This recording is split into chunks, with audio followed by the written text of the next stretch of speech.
shout it loud, but I can't hear a word you say.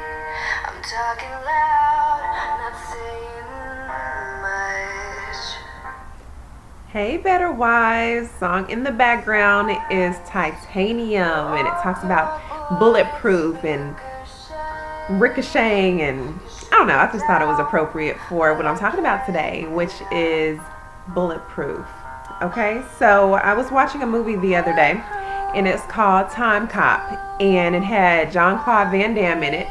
And at the beginning of the movie, he was, fighting with the bad guys, of course, true to being Van Damme, and they shot him. And I was just like, oh my gosh, what's gonna happen? Like, oh my gosh, this can't be the end. What is he gonna do? How's he gonna live past this?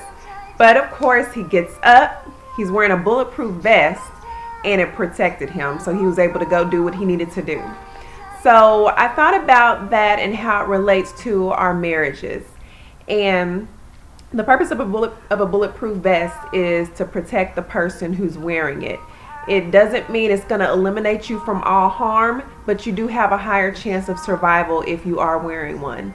So if you think about a bulletproof vest and think about that bulletproof vest being God and your prayer life, and then thinking of your marriage as the person who would be wearing the bulletproof vest, then that means if you keep God and prayer at the height of your marriage, then you have a stronger chance of survival than those who don't. Now, don't get me wrong. I'm not saying that your marriage isn't going to last if you don't pray or if you're not a religious or godly couple. That's not what I'm saying at all. I'm just saying if you are a Christian and you want the better or the best chance of survival for your marriage, you've got to pray. And you've got to pray all the time. You've got to pray hard. You've got to pray for each other.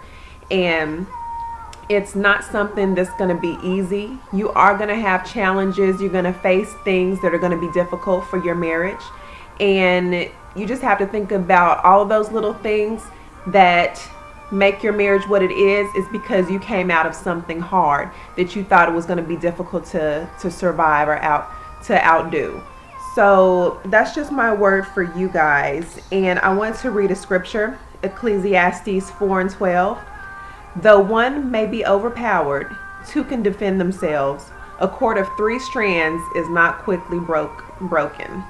So if you keep God as the third party in your marriage, not your sister, not your best friend, not your mother, but if you keep God as the third party in your marriage, you have a greater chance of surviving and building a great foundation and having a lasting, long love that God intends you to have.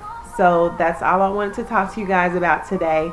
I appreciate you watching. Share my video. Invite your friends and family members to the group.